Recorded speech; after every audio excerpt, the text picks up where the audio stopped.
What's up, everybody? Welcome back to It Came From Beyond the Video Store Shelves as I continue my journey through this massive VHS collection to watch every single movie that I've never seen before. And today we're going to do a horror movie. We're going all the way back to 1976 to check out this a film that I've actually been wanting to see for quite some time by the horror legend Tobe Hooper, and of course that is Eaten Alive. And this is a movie that Tobe directed right after he did Texas Chainsaw Massacre. Chainsaw Massacre, I believe, was in 74. Eaten Alive was in 76. Although Tobe did not write Eaten Alive, he only directed it. This was actually, well, not written, but the screenplay was adapted by Kim Hinkle, which, you know, that's the guy who helped Tobe write Texas Chainsaw Massacre. So they're working together again on this. And this is one, like I said, I've been wanting to watch this for a long time.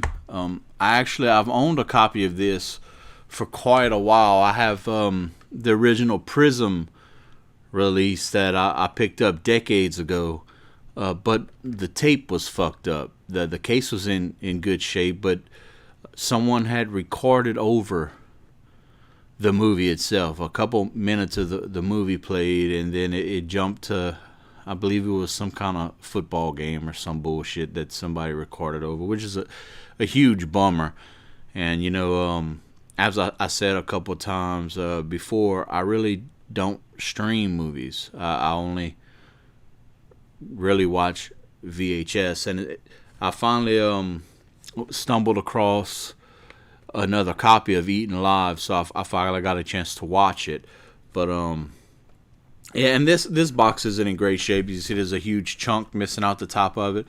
But it really doesn't matter because I'm probably going to take this tape and put it in the prison box. What I probably should have grabbed before I did this episode to show you guys, but I really dug the artwork on the Prism release. It's a black box with the alligator head on it, and this, of course, it you know, I wouldn't say starring, but on this cast of Eaten Alive is a very young pre-Nightmare on Elm Street Robert Englund, who of course would you know, go on to work with Tobe on a couple projects. You know, Tobe did he did the first episode of the Nightmare on Elm Street TV series, Freddy's Nightmares, I think it was called, if I remember right. He did the first episode of that with Robert, which in my opinion was the best episode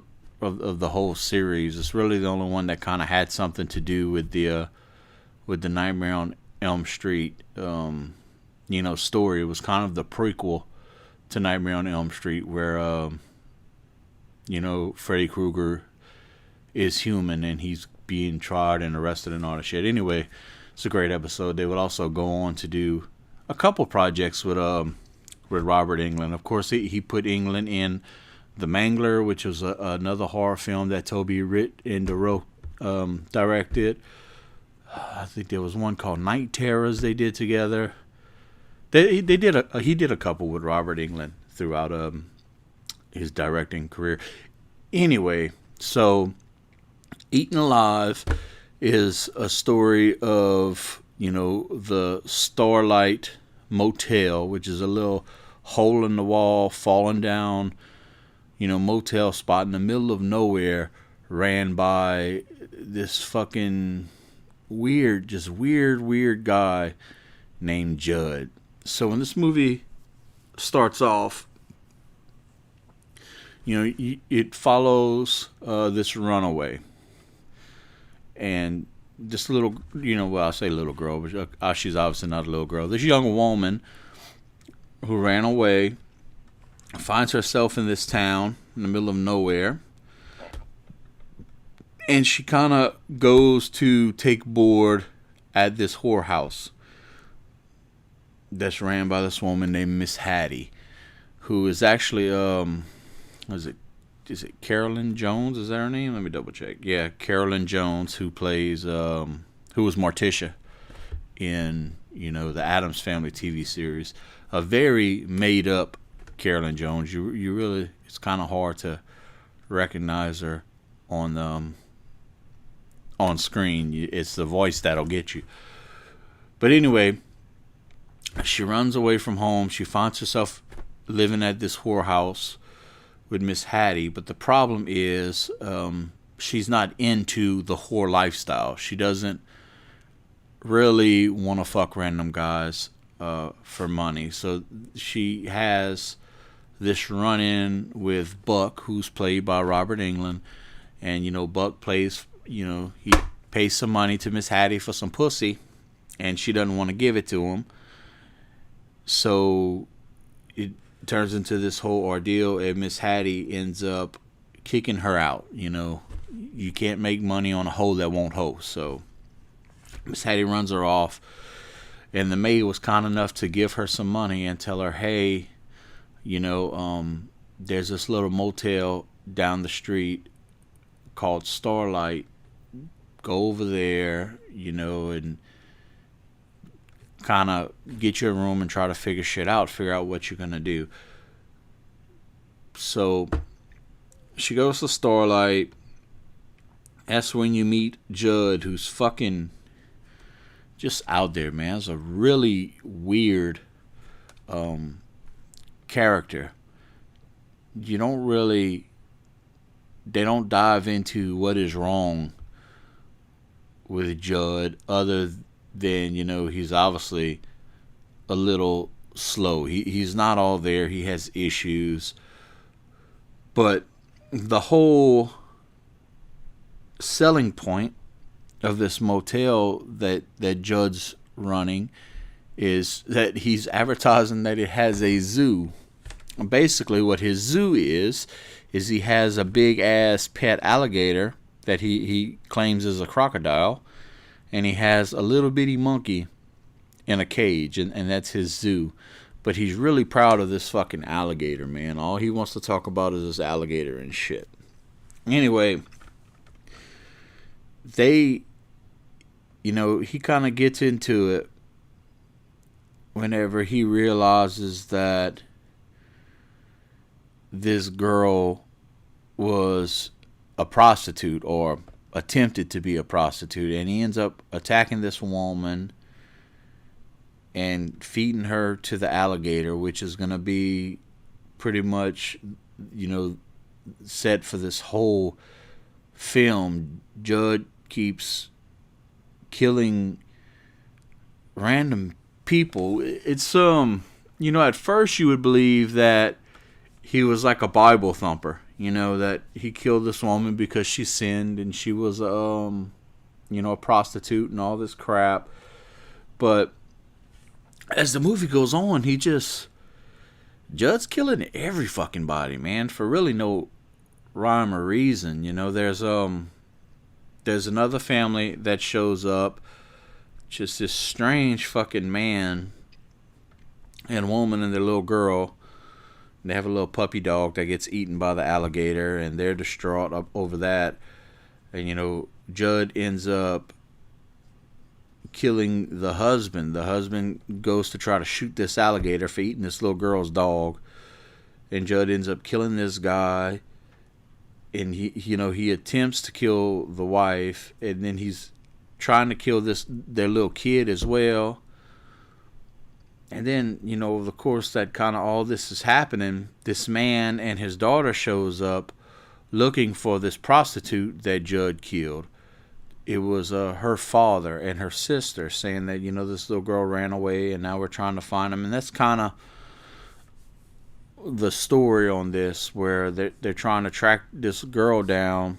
And in the meantime, Judd's in the background pretty much murdering everybody that checks into his motel and feeding them all to this fat ass alligator that he has living in the yard, who seems to be insatiable. I mean, this fucking alligator just keeps eating body after body. I mean, he's fucking pigging out, man. He's going to town on the buffet.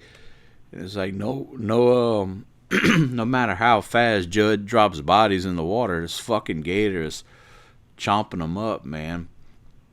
And the alligator was actually done pretty well. Whoever, I didn't really check into it, but whoever did the model for, you know, the fake alligator that's fucking eating everybody, whenever they cut between footage of the real gator and the fake gator, it looks pretty damn good.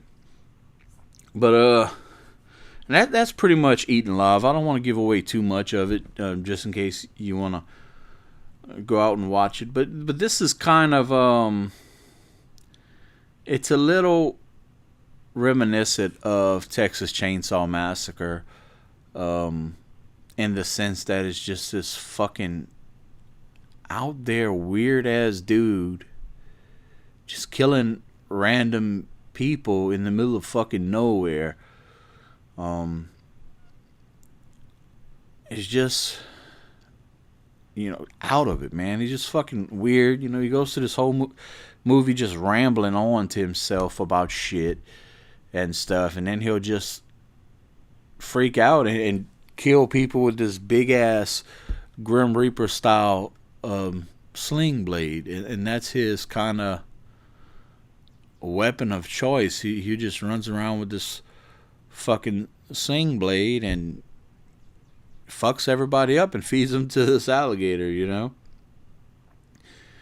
Very, very strange, very, very weird vibe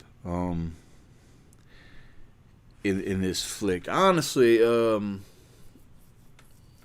be, you know, completely transparent, I was not digging this movie, man. I was pretty disappointed watching this, because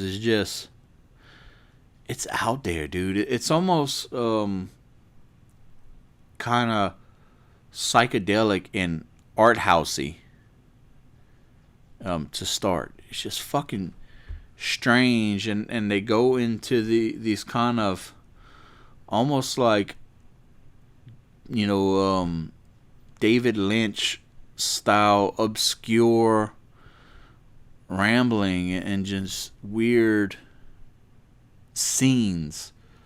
I really was not digging this movie at first. It was kind of out there, you know. Luckily, once shit really starts going down, and, you know, once, you know, all the bodies kind of start piling up, and that the killing and the action ramps, the movie gets better. But, you know, the first half of this was kind of hard to watch. I found it kind of boring, uninteresting, and just, it was too out there for me, the first portion of this movie. But once it got going, it kind of found, you know, its niche level. You know, it kind of found its place along, you know, horror films and, you know, a slasher, and kind of settled in, which is something that kind of felt different about Eaten Alive to me, apart from Texas Chainsaw Massacre. Because Texas Chainsaw Massacre kind of always had its place, where this one was really had a much weirder, stranger vibe than TCM. Although, you know, Massacre was an out there movie in itself at the time, but it wasn't as weird, you know. And what I didn't know, what I ended up reading after the fact, that this story was based off of a Texas man in the 30s who had this ballroom where he had live alligators in this bar, and, you know, come to find out it was later, realized that he had killed like 30 people or some shit, and he was so safe feeding the bodies to the alligators. So that's kind of where this story came from.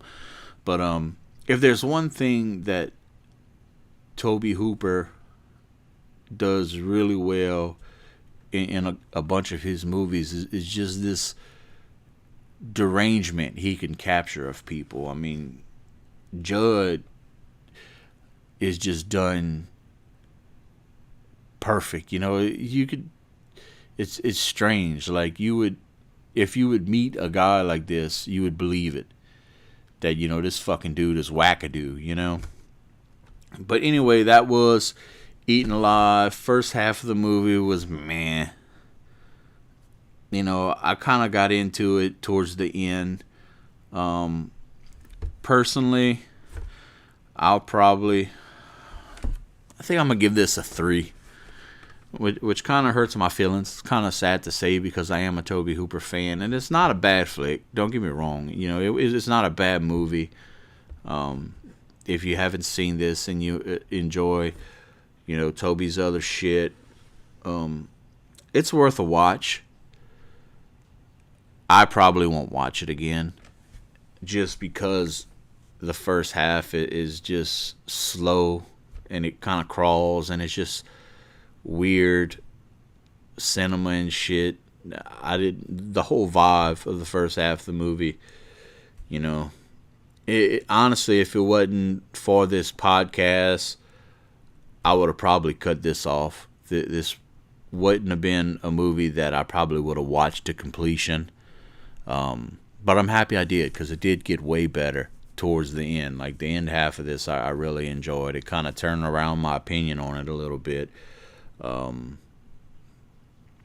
you know, like I said, I won't watch this again. The end's not worth sitting through the beginning to me. But it was a cool film, man. It was cool to watch.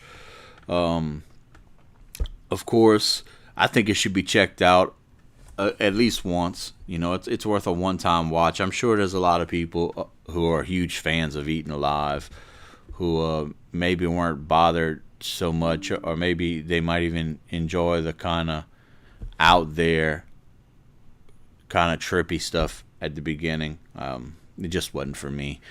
But yeah, man, check it out. Grab a copy. They had a bunch of releases of this, man. They did a bunch of different VHS. I think it's on Blu-ray, DVD. It's streaming everywhere for free. You could watch it on Tubi, Plex. I believe it's on Amazon Prime and shit. It's all over the place. I'm sure there's some versions on YouTube and shit you could watch for free. With a lot of these kind of older movies, you know, they're pretty much available anywhere you want to see it. Or, you know, if you want to be like me, track down the VHS copy, you could check it out that way. But anyway, that's going to be it for this week's episode, man. Thank you guys so much for watching. Feel free, like the video, subscribe to the channel, follow us. We still have hundreds and thousands of fucking tapes to go through. I'm stacking shit up. I keep buying new crap every day. I got it, boxes and boxes of shit. I don't know where I'm going to put it. I'm running out of shelf space. But yet, I keep fucking buying VHS tapes for some reason. Anyway, man, thank you guys for watching. Until next time, I'll catch you guys later. If you were one of the millions of moviegoers who were electrified by the unbearable suspense and sheer terror of Jaws, get ready for Eaten Alive.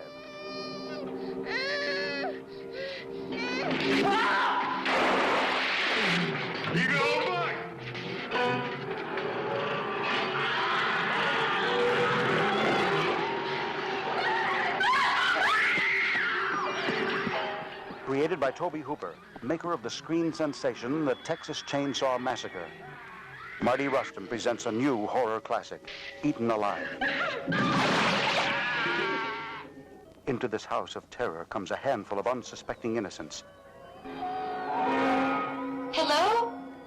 What happens to these people in Eaten Alive will give you the most chilling, terrifying 90 minutes you ever spent in a theater.